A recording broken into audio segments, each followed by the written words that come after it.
Je remercie donc la mairie de nous accueillir. C'est la première année pour nous ici, après le Covid.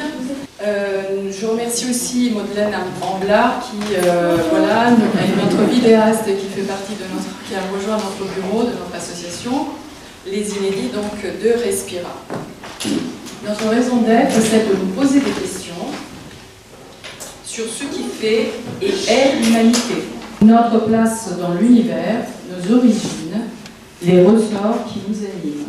3 autres rencontres seront prévues et accueillies ici, et vous devriez avoir d'ailleurs, je pense, le programme à disposition pour ceux qui le souhaitent.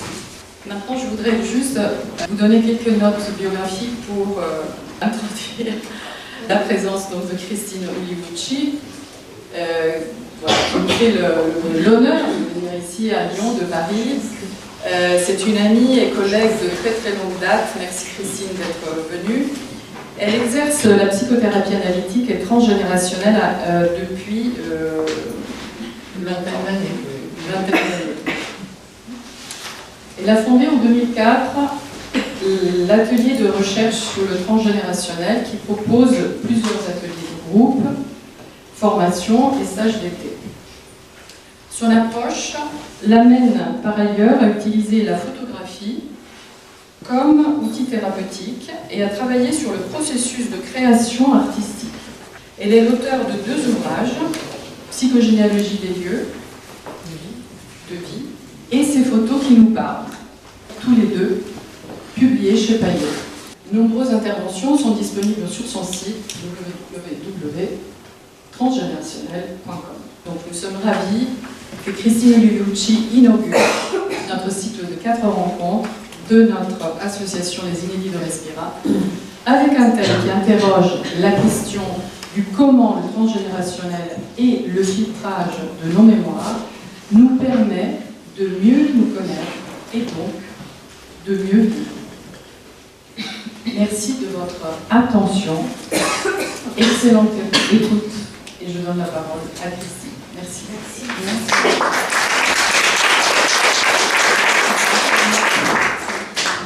Bonjour à toutes et à tous. Je suis ravie d'être ici. Je vais vous parler aujourd'hui sous l'angle plutôt du filtrage des mémoires transgénérationnelles.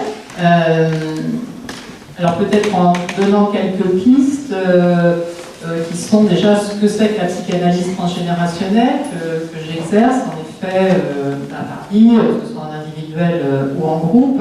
C'est une approche psychothérapeutique et analytique qui prend en compte non seulement le vécu de chaque personne, c'est-à-dire son vécu d'enfance, son vécu enfance, adolescence, etc., mais également le vécu de sa famille, donc des générations précédentes. C'est-à-dire qu'à partir on part du principe que, on va dire, la vie de nos ascendants a une influence sur nous, et on prend en compte aussi l'impact des non-dits, des secrets de famille, dont on parle beaucoup, et des dévoiements éthiques, c'est-à-dire tout ce qui va être un petit peu contraire à l'éthique et qui peut être actif sur plusieurs générations. Donc filtrer, on pourrait dire déjà, c'est transformer l'héritage en soi, et pour ses descendants, généralement. C'est pas pour ses ascendants, c'est pour ses descendants. C'est-à-dire qu'une personne qui viendrait par rapport à certaines problématiques, c'est vraiment pour filtrer quelque chose par rapport à elle, au niveau de l'horizontalité et au niveau de la descendance. Alors déjà peut-être un mot pour les personnes, enfin bon, je donne des éléments de base, je dois dire, je ne sais pas qui connaît le transgénérationnel ou non. Qu'est-ce qu'on appelle le trauma? Qu'est-ce qu'on appelle le fantôme en psychanalyse transgénérationnelle? Donc lorsqu'un événement traumatique à une génération donnée n'a pas pu être élaboré, c'est-à-dire lorsqu'il n'a pas été parlé, lorsqu'il a été caché ou travesti, comme c'est souvent le cas dans les histoires où il est question de mort brutale, de sexe, d'agression sexuelle, d'inceste, de honte sociale, de maladies honteuses, de faillite, d'emprisonnement. La liste peut être un peu plus longue d'ailleurs. cet événement se retrouve encrypté et se transmet sous la forme de ce que la psychanalyse transgénérationnelle appelle un fantôme. Et ce fantôme vient hanter, entre guillemets, évidemment, les générations suivantes. Alors c'est la tentative, on peut dire, de combler cette absence de parole, ce non-dit, cette lacune qui mobilise les descendants dans un travail psychique incessant qui peut occasionner différents troubles psychiques et différents symptômes corporels. C'est-à-dire que ça peut faire symptômes au niveau psychique comme au niveau physique. Donc ce qu'on appelle le fantôme en transgénérationnel, c'est un traumatisme qui n'a pas eu le temps d'être élaboré et transformé. Filtré, ça veut dire maintenant, ce qu'on fait d'ailleurs en thérapie, c'est transformer, filtrer, c'est un autre mot pour ça qu'on a choisi pour le titre. Donc le manque d'élaboration de sens, c'est le manque d'élaboration de sens par rapport à un événement, soit parce que l'événement a été trop brutal, donc il y a eu un manque de temps pour l'assimiler, pour qu'il soit assimilé par le psychisme. C'est le cas, par exemple, des morts brutales, de stress violent, tout ce qui peut être lié au décès brutal, par exemple, et aux agressions, soit parce qu'il y a un empêchement à le penser. Empêchement à le penser, c'est notamment, tout à l'heure je parlais d'éthique, c'est notamment les cas d'inceste ou de viol. Donc, à ce moment-là, il n'y a plus la possibilité, quand on vit le traumatisme, d'être présent à soi-même. On occulte, on enfouit l'événement, c'est ce qu'on appelle un clivage, on s'absente de soi et de son corps. Et quand il y a du silence après un traumatisme, après de la violence notamment, la violence continue à se transmettre. Il y a une forme de victoire de la violence sur plusieurs générations. Donc il faudra, en fait, à retenir, c'est que ce qui n'est pas élaboré, ce qui n'est pas transformé, filtré, se transmet. Et les mines à traumatisme et à fantôme, ce sont tout d'abord tout ce qui est guerre, accident, crime, mort violente, etc. Donc autant d'événements qui surgissent brutalement. C'est tous les événements qui occasionnent une forme de fixation. C'est comme s'il y avait un point qui était arrêté dans le temps. C'est sur ces points-là que l'on revient en analyse, en thérapie, sur ces points qui viennent parasiter le présent parce qu'ils n'ont pas été élaborés. Donc c'est comme si le temps s'était arrêté. C'est comme un trou. On dit un traumatisme, on peut dire aussi un traumatisme. Bon, ça c'est une formule de Lacan plutôt. Donc il y a quelque chose qui fait trou dans le tissage des générations qu'il faut reprendre, qu'il faut, entre guillemets, pas forcément réparer, parce que souvent on répare, mais on répète quand on répare, mais plutôt transformer. Alors ce sont aussi, d'une manière générale, tous les deuils qu'on fait, c'est-à-dire les morts cachées, les morts précoces, injustes, entre guillemets, les morts loin de chez soi, les corps qui ne sont pas raccompagnés dans une sépulture, tout cela crée des fantômes et il faut revenir, on va dire, en parler, redonner une place à tout ça pour que ça ne se répercute pas. Alors, si l'événement reste flou, parce que bon, on parle souvent de secret, de famille, moi je parle plutôt de non-dit, si l'événement reste flou, il n'y a pas d'information réelle autour de l'événement. Mais parfois, on a quand même quelques briques d'informations, mais on ne communique pas sur le sujet. C'est-à-dire, parce qu'il y a inconsciemment un interdit de le faire. C'est-à-dire qu'on respecte, sans le savoir, cet interdit qui est lié à quelqu'un d'autre. On ne pose pas de questions, comme s'il n'y avait rien derrière, ou du moins comme s'il y avait quelque chose d'impensable. Alors les répercussions vont se manifester du côté du creux, du vide, voilà, de quelque chose qui n'a pas été digéré, on pourrait dire. Et la première grande répercussion, et c'est là-dessus qu'on travaille, notamment forcément quand on est dans une thérapie qui passe par la parole, l'analyse ou la psychothérapie, c'est la première grande répercussion de ce qui n'a pas été élaboré, de ce qui n'a pas été, ce qui a été tu, ce qui a été gardé secret ou pas transmis, c'est le silence qui se transmet. Donc sortir du silence, déjà en séance, c'est une première étape pour sortir de la fatalité des répercussions, quelles qu'elles soient, c'est-à-dire répercussions psychiques, somatiques, impossibilité possibilité de vivre, etc. Et le thérapeute pose le cadre pour qu'une parole soit dite et entendue. Les répercussions les répercussions de ce qui n'est pas... alors le silence, là je fais un petit aparté, enfin, qui est complètement d'actualité. Le silence, c'est notamment, alors évidemment le silence par rapport à des périodes familiales, historiques, dont on ne peut pas parler, parce que voilà, il y a des horreurs qui ont été vécues. Et puis il y a le silence dont on parle beaucoup, parce qu'il y a une sortie du silence, c'est la question de l'inceste, qui quand même gangrène beaucoup de familles.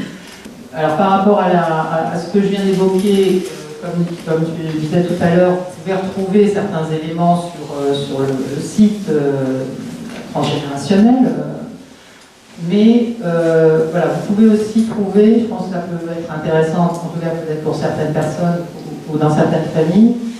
J'ai écrit récemment un article, un dossier sur l'inceste pour le hors-série de juillet de la revue L'Éléphant. Et ça, vous pouvez le trouver sur la page Facebook pro qui est psychanalyse transgénérationnelle Paris. Donc là, on est vraiment sur cette question de sortir du silence. Le titre est d'ailleurs l'inceste sort du silence. Alors les répercussions de ce qui n'est pas élaboré, on va tenir compte avec la personne qui arrive de tout ce qui fait symptôme, c'est-à-dire toute situation de crise. C'est comme dans une thérapie normale, hein, je veux dire. Et on arrive avec un problème. Sauf que ce problème, on va pas seulement regarder, explorer un peu les causes de ce problème dans la vie du patient ou de la patiente, on va explorer aussi son histoire familiale. Donc toute situation de crise, de perturbation, troubles physiques, comportementaux, troubles psychosomatiques, addictifs, alimentaires, phobies, également les angoisses, la dépression, la dévalorisation, les difficultés professionnelles, relationnelles, affectives, sexuelles. C'est-à-dire qu'à partir de ce qui fait symptôme, dans le jargon analytique, on va voir ce qui a pu se répercuter, parce que ce qui n'est pas élaboré, c'est le principe en fait du transgénérationnel, c'est que ce qui n'est pas élaboré se répète. Bon, ça c'est pas uniquement transgénérationnel, hein, c'est Freud. La répétition, ça vient de Freud, hein, c'est-à-dire c'est le processus de la répétition.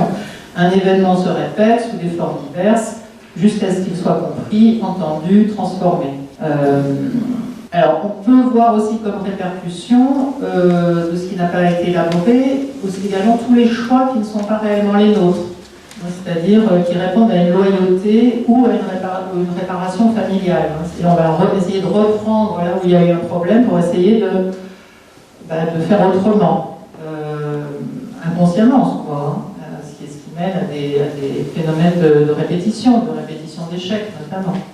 Donc on aurait, on va dire, toujours intérêt à se poser la question de cet héritage en nous, c'est-à-dire à quoi sommes-nous fidèles dans nos actes, nos choix, nos opinions, et à quelles injonctions répondons-nous. Bon, alors ça, c'est peut-être pas quelque chose que je vais traiter, même si ça peut apparaître dans les questions, je vais laisser un petit moment de questions.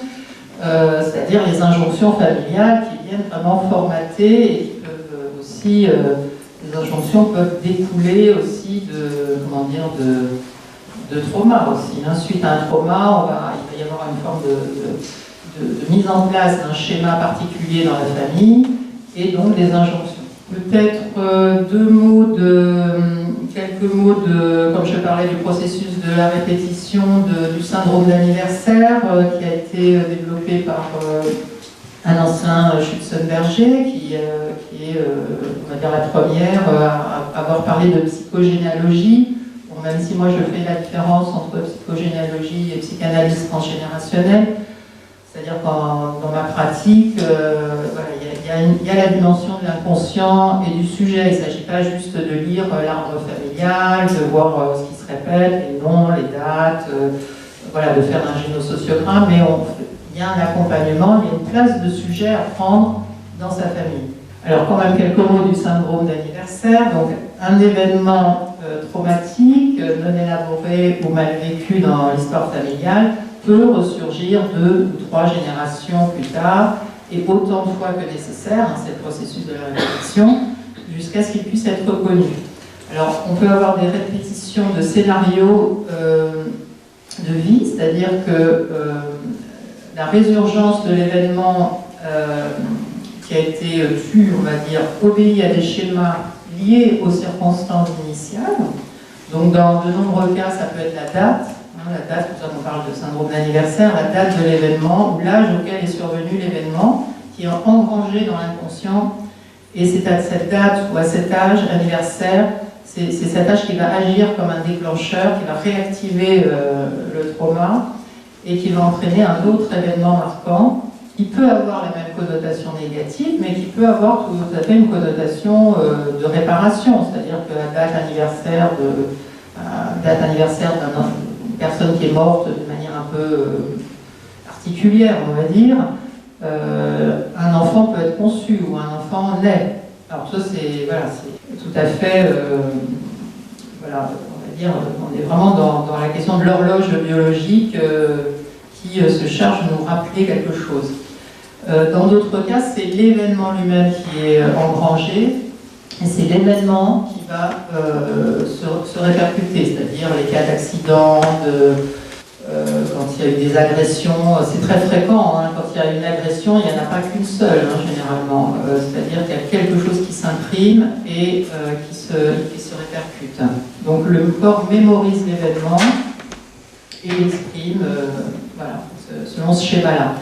Et dans d'autres cas de figure, bon, ça c'est quelque chose que j'ai entre autres développé dans le livre Psychogénéalogie des lieux de vie. J'aborde, entre autres, on va dire, la question de l'événement, de ce que l'on peut lire à travers les lieux de vie, de ce qui peut se reproduire, se répéter. C'est-à-dire que ça pourrait être le lieu de l'événement qui est mémorisé et qui se fait le vecteur de la mémoire. Donc les événements non élaborés ressurgissent, par exemple, avec des coïncidences liées au lieu qui vont être un rappel du contexte. Quelques mots sur ce qui se transforme, hein, parce qu'on parle quand même du filtrage, donc de ce qui peut se transformer. Au-delà d'aller explorer, évidemment, parce que ça c'est la première chose, hein, c'est d'aller explorer ce qui est la cause de la problématique de la personne qui arrive. Donc il y a une exploration qui va, comme toute approche thérapeutique, transformer quelque chose d'une inertie en mouvement. En transgénérationnel, on travaille à partir de la structure familiale, de l'arbre familial, qui est une structure ambivalente, qui est à la fois construite sur notre inertie pour se maintenir et sur notre dynamisme pour évoluer.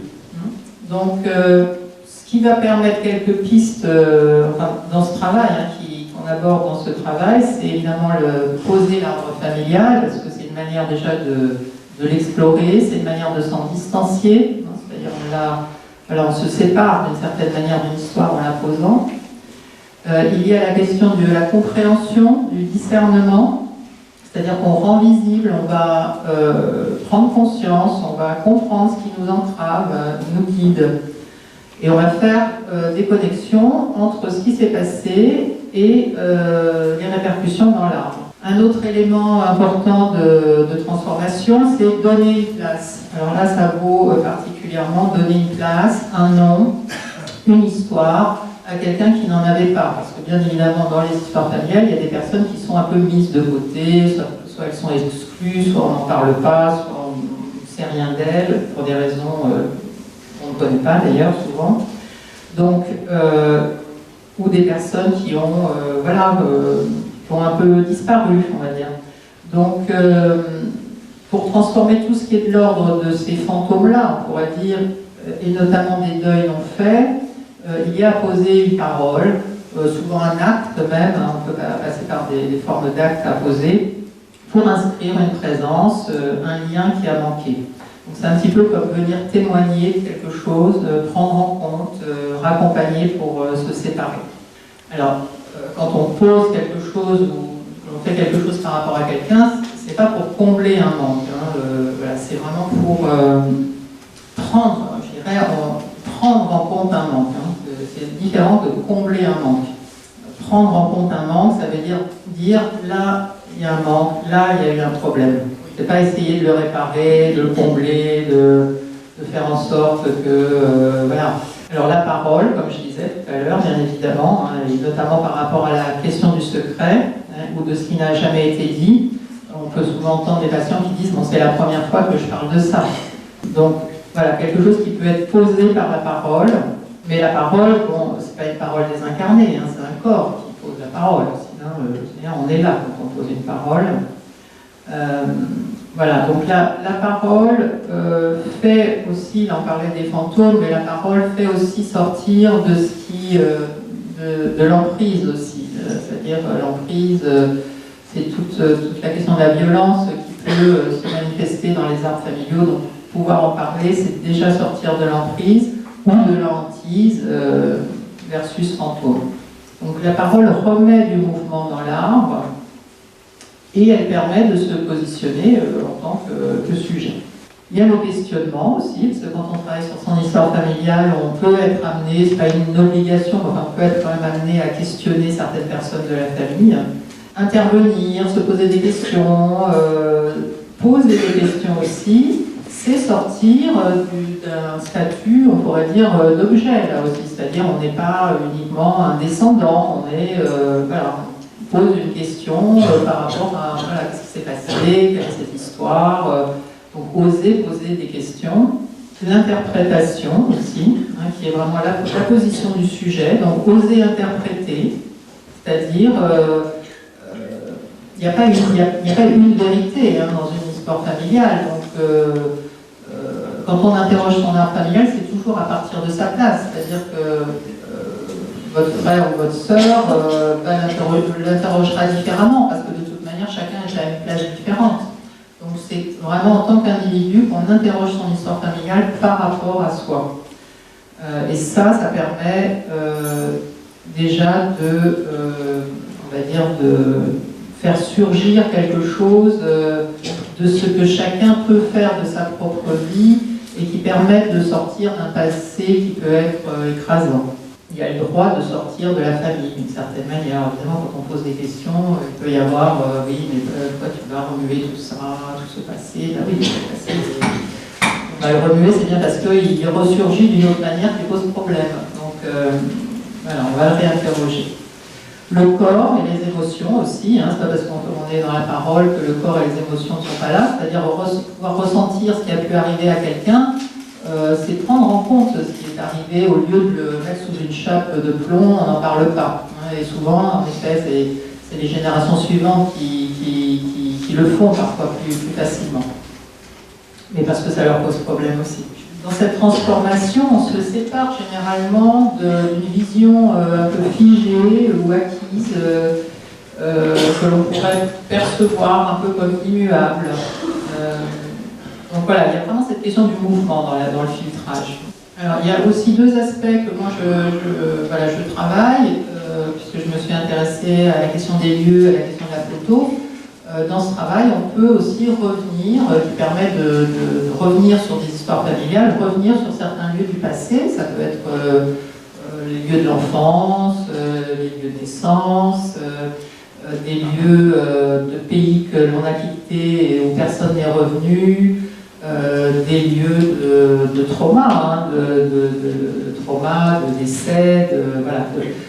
Donc, voilà, revenir sur ces lieux-là permet de s'y reconnecter pour, d'une certaine manière, sans séparer psychiquement. Hein, parce qu'il y a vraiment des lieux qui ont été quittés ou des lieux qui sont tellement marqués par quelque chose du trauma que personne dans la famille n'y est retourné.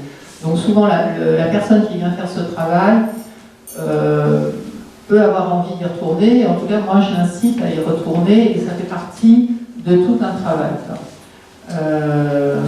Voilà, des patients qui vont venir sur différents lieux de... Alors qu'on peut y aller et qu'on peut en revenir. C'est-à-dire qu'on ne va pas rester, que la menace n'est plus là. C'est acté pour les morts, on pourrait dire, mais aussi revenir, savoir que la menace n'est plus là. Donc la question des lieux, et puis la question des photos, où voilà, le travail avec les photos de famille, alors ça c'est dans l'autre livre que je développe, c'est des photos qui nous parlent, qui permettent justement de relire la mémoire familiale, parce que les photos sont vraiment Alors là, une mine d'informations sur ce qui a pu se passer, ou même ce que l'on a vécu, c'est-à-dire pouvoir revisiter ce passé, ce qui se jouait dans la famille, on va dire voilà, les groupes, les espaces entre les personnes, ce qui se joue dans les regards, dans les gestes, celui qui est absent, celui qui est surreprésenté. Voilà, donne vraiment une indication. Voilà, quand il manque certaines informations, donne une indication sur le vécu familial et permet aussi de le revisiter. Et je trouve que la photo est assez intéressante aussi parce que c'est un morceau du passé, hein. C'est une sorte de capsule spatio-temporelle, une photo où on a le passé et le présent en même temps d'une certaine manière. Et ce qui pose problème, c'est dans toute voilà, transgénérationnelle, dans toute thérapie, c'est quand le passé vient parasiter le présent. Donc cette séparation du passé et du présent, bon, j'ai donné un petit peu toutes ces pistes d'exploration, mais la photo peut aussi servir à ça. C'est-à-dire qu'à partir de notre présent, on vient réinterroger une photo, on vient regarder, on vient voir certaines choses qui n'étaient pas vues. Hein. C'est un peu comme s'il y avait derrière cette visibilité de la photo quelque chose d'un inconscient familial qui apparaît, qu'on laisse ressurgir. Voilà. Et parfois aussi, ça peut passer par, en tout cas dans ma pratique, par l'acte photographique, c'est-à-dire qui est pour moi une forme de positionnement. Et d'ailleurs, quand on retourne sur certains lieux, faire des photos, c'est une manière de se positionner à partir de soi. Bon, alors, je vais faire un petit peu le tour de grandes lignes. Bon, comme je le disais, il y a toujours la possibilité de... Alors, je laisse un peu de temps pour qu'il y ait des questions, pour qu'on puisse aborder éventuellement d'autres... pour qu'il y ait des questions, tout simplement, un départ, parce que on va être vivant, hein, je ne vais pas non plus... voilà, c'est pas un enseignement, on rentre justement sur quelque chose de figé, et c'est bien que vous puissiez participer. Voilà. Après, vous pouvez trouver, voilà, comme le site Angela, transgénérationnel.com, vous allez trouver pas mal de vidéos sur des émissions de télé, parce que j'ai fait des chroniques photos, voilà, pour le dimanche, voilà, il y a des émissions diverses, télé ou radio. Vous pouvez reprendre un peu la question du transgénérationnel, de la photo et des lieux, voilà, pour d'autres, approfondir un petit peu la thématique. Merci de m'avoir écouté. Et puis je vais répondre à vos questions.